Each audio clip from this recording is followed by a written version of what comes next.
After my wife cheated on me with her boss, I found out she was secretly draining our savings 250, zero and counting, to fund her new life. Now we're embroiled in a bitter legal battle over the house, and I just discovered she forged my signature on $1 million property deal.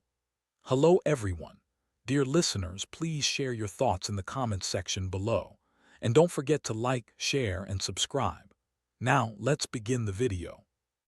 Using a throwaway for obvious reasons, with certain specifics modified to preserve anonymity. I never thought I'd be the guy sitting here, telling a story like this, but life has a way of throwing punches you never see coming. It started with little things, her phone ringing at odd hours, her sudden obsession with her appearance, unexplained absences that she brushed off as work trips or meeting friends. At first, I figured she was just stressed or maybe bored, but then I noticed how she started hiding her phone more, locking it when she was in the other room. Little red flags, but I ignored them. I trusted her. I really did. We'd been together for 10 years, shared everything, built a life, a home, a future, or so I thought. Then came the day I found the email. I was sitting at my desk working on some paperwork when my wife left her laptop open on the kitchen table. I wasn't snooping, I swear. I just glanced over because I saw a notification pop up. And there it was. An email from her boss, Mark, talking about plans after work, meeting up, getting some alone time, and all that bullshit. I saw the dates, the times, the way they spoke to each other like they were in some secret little world. It hit me like a ton of bricks. Had been cheating on me with her boss. I felt my stomach drop and my heart race. I couldn't believe it. I'd always been proud of how stable and faithful I was, and now I was faced with the reality that my wife had been lying right to my face. I didn't confront her then. I needed to be sure. So I started digging. I checked her phone, her bank accounts, her social media. Each discovery was worse than the last. She'd been draining our savings 250, zero and counting, money I thought was for our future, for retirement, for the kids' college fund. Turns out she'd been funneling it into some secret account, probably to fund her new life with Mark or whoever she was planning to run off with. I found receipts for luxury hotels, designer clothes, even a new car she bought in my name, without telling me. And she kept lying, telling me she was just stressed, that I was overthinking, that I was paranoid. But I knew the truth. I saw the evidence and it gutted me. When I finally confronted her, it was a nightmare. She sat there, cool as hell, acting like I was crazy. "You're overreacting," she snapped, her eyes cold. "You always accuse me of stuff and I'm tired of it. Mark's just a friend, okay? We're not doing anything wrong." She lied, of course, said she was just working late, that I was imagining things, that I didn't understand how stressful her job was. But I knew better. I saw the texts, the photos from their hotel stays, the receipts for the expensive dinners. It was all there. How could she lie so easily? How could she pretend I was the crazy? One, it made me furious and heartbroken all at once. The emotional toll hit me hard. I felt betrayed, humiliated. I'd given her everything, my time, my money, my trust, and she threw it all away for some affair. The anger simmered, but beneath that there was a deep sadness. I kept asking myself, how did I miss this? How did I not see the signs?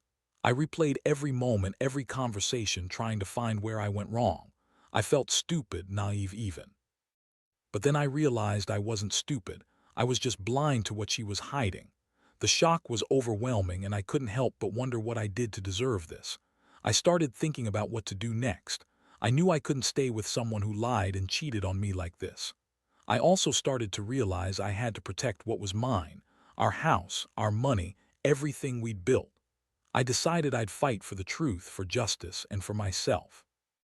I wasn't going to let her walk all over me, draining our savings and forging my signature on that $1 million property deal. I had no idea how I was going to do it. But I knew I had to act fast. My mind was racing with plans, with revenge, with making her pay for what she'd done. I was hurt, yes, but I was also furious, and I wasn't going to let her get away with it. Not without a fight. After I found out about Safair, everything changed. I couldn't sleep, couldn't eat. My mind kept circling back to the betrayal, to the fact that she had been lying to me for months, maybe longer. I started digging deeper, looking for more evidence. anything that could help me understand just how far she'd gone. That's when I stumbled onto the bank statements showing the draining of our savings 250, zero, and still counting. It was like watching money evaporate right before my eyes. And then I saw the transactions for the luxury hotels, the designer clothes, the new car registered in my name. It was all there, clear as day. She was building a new life, and I was left with an empty bank account and a shattered trust. But the biggest shock came when I found the forged signature on a property deal worth $1 million. I mean, who does that? Who forges their spouse's signature on a multi-million-dollar deal without blinking? It was like a slap in the face. I pulled out the documents and compared her handwriting to my signature. It was unmistakable. She forged my name on the paperwork, probably to transfer ownership of the house or some other asset. I couldn't believe she'd go that far, that she'd risk everything to cover her tracks. I started to realize that this wasn't just about cheating anymore. It was about full-on deception, theft, and betrayal on a scale I never imagined possible. I knew I had to confront her again, but this time I was ready. I called her at work, told her I needed to talk serious talk. When she got home, I laid it all out on the table. I showed her the bank statements, the receipts, the forged documents. Her face went pale, then she snapped back, trying to deny everything. "It's not what you think," she spat. "You're overreacting. This is just a misunderstanding." But I wasn't buying it. I told her I knew about the affair, about the money, about the forgery. Her eyes flickered with panic. She tried to lie her way out, saying she was just trying to secure our future, that Mark was just a good boss who was helping her with her career. I told her that was bullshit, that I wasn't stupid, and that I'd be taking legal action.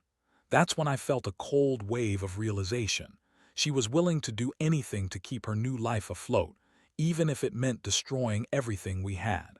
I was furious. I couldn't believe I was married to someone capable of this level of deception. I felt betrayed, humiliated, and downright angry, so angry I wanted to rip her apart. But I kept my composure, knowing I needed to think clearly. I had to decide what to do next. That's when I realized I couldn't trust her anymore. Our marriage was over, and I needed to protect what was left of my life. I started planning how to fight back, how to get justice for what she'd stolen and done. I wasn't going to go down without a fight, and I knew I had to be smart about it. The stakes were too high now, and I was determined to make her pay for every lie, every betrayal. After that confrontation, everything moved so fast I could barely keep up. I started talking to lawyers, trying to understand my options. The house, the savings, the forged property deal, everything pointed to a massive legal mess. Lies kept piling up. She kept insisting she was just stressed, that Mark was just a friend, that I was paranoid.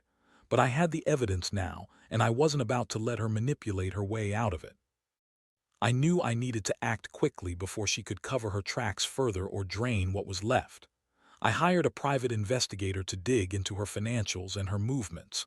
Turns out, she'd been secretly meeting Mark at hotels, sometimes with other women, and funneling money into accounts I didn't even know existed.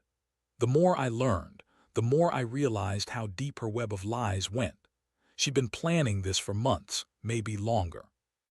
I found out she'd even forged my signature on a deal for a property worth over $1 million, something I never authorized. It was like she was actively trying to steal from me, to erase the life we built together. With all this new evidence, I decided I had to take decisive action. I filed for legal separation, and I made it clear I was pressing charges for fraud and forgery. I wanted her to pay for what she'd done. I also contacted a forensic accountant to trace all the money she'd drained from our accounts. It was shocking to see how much she'd taken, almost $250,000, and I knew she'd keep going if I didn't stop her. I felt a mixture of rage and despair, knowing she was trying to wipe me out financially and emotionally.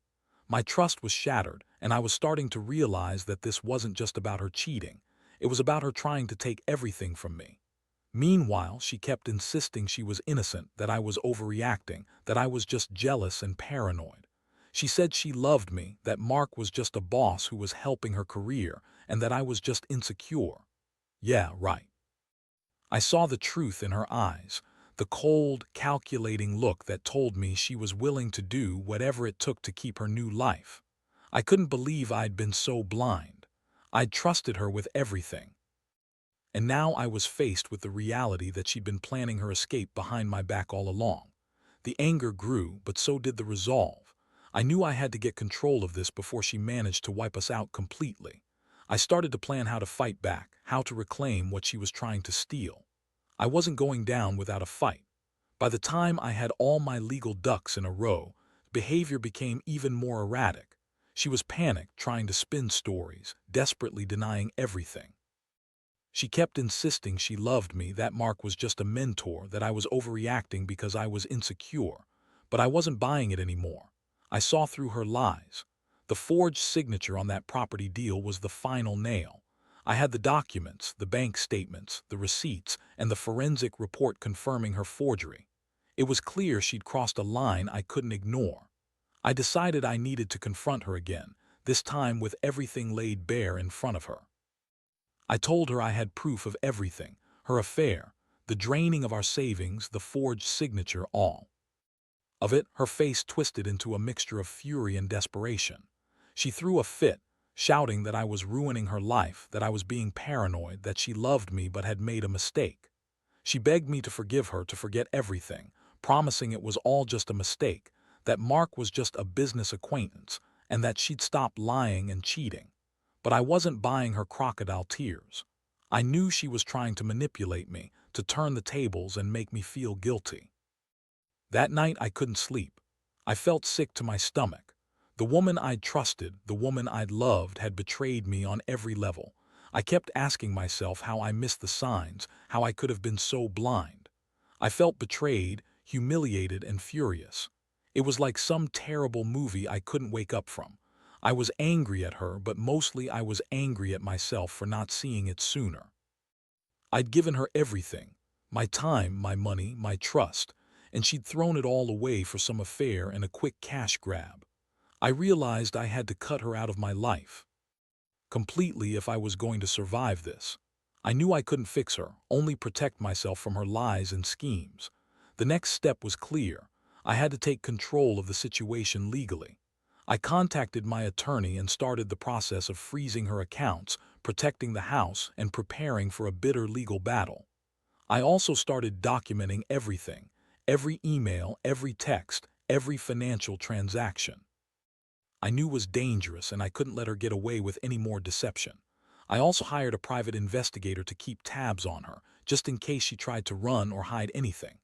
My stomach was in knots, but I was determined. I'd fight for what's mine, for the truth, and for my peace of mind. I didn't know what the future held, but I knew I wasn't going to let her destroy me without a fight. This was war, and I was ready. The legal battle dragged on, and desperation grew by the day. She started acting even more erratically, calling me, begging, crying, claiming she was innocent, that I was ruining her life. But I wasn't buying it anymore. Her words were hollow, her tears fake. I had all the evidence now. Her affair with Mark, the drained savings, the forged signature, the lies. I knew she was trying to manipulate the situation, to make me feel guilty or to back me into a corner. But I had made up my mind. No matter how much she pleaded or lied, I wasn't going to let her get away with this. One day I got a call from my lawyer. Turns out, had tried to sell the house behind my back, forging my signature again, trying to cut me out entirely. She also transferred a chunk of our savings into an offshore account, probably to hide her tracks. That was the final straw. I realized she was willing to do anything to escape her consequences, even commit fraud and theft on a massive scale. I felt a mixture of rage and heartbreak. How could she do this to us? How could she betray everything we built? I started to see how deep her lies went, and I knew I had to act fast before she managed to disappear completely.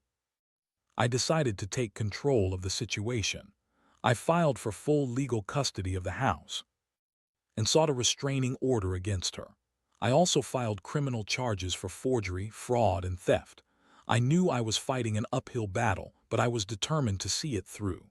I also hired a forensic accountant to trace every penny she'd taken, to freeze her accounts, and to recover what I could.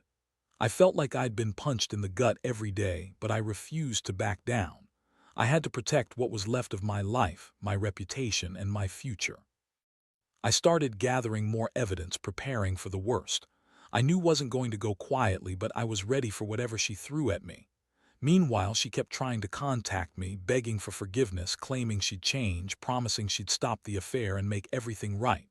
But her words felt hollow. I'd heard it all before. I knew her game now. She was a manipulator, a liar, a thief. I couldn't trust her, not anymore. I realized I had to cut her out of my life completely if I was going to survive this. It was hard, really hard, but I knew I had no choice. I'd been betrayed on every level, emotionally, financially, legally, and I was determined to fight for what was rightfully mine. I didn't know how this was going to end, but I knew one thing. I wasn't going to let her destroy me without a fight. I was done being the victim. Now I was the one taking control. In the end, the legal process took months, but I managed to get most of what had stolen back. The house was secured, and she was ordered to pay restitution for the fraud and theft. The affair was exposed publicly during the court hearings, and her reputation took a hit she couldn't recover from. I won custody of the house and was awarded a restraining order to keep her away from me. It was a long, exhausting battle, but I finally felt like I was regaining some control over my life. Living through this has changed me. I used to believe in stability, trust, and loyalty above all else. Now I see that people can hide their true selves behind masks, and sometimes you only find out the truth when it's almost too late. I learned that money can be a tool for betrayal, and that betrayal can come from the people you trust the most. I also learned that revenge isn't about revenge at all. It's about protecting yourself, setting boundaries, and making sure you don't get walked over again. Looking back, I wish I'd seen the signs sooner, but I also realize that sometimes you just don't want to believe the worst. The biggest lesson I took away is that honesty and transparency are the foundation of any relationship. Without them, everything crumbles fast. I've become more cautious, more guarded, but also more determined to rebuild my life on my own terms. To anyone out there going through something similar, I'll say this: trust your instincts, gather evidence before jumping to conclusions, and don't be afraid to fight for what's rightfully yours. It's not easy and the pain lingers, but eventually you find a way to move forward. I'm still healing, but I'm also stronger than I've ever been. And that's what matters. Life goes on, and I'll make damn sure I come out of this better, wiser, tougher, and ready for whatever comes next.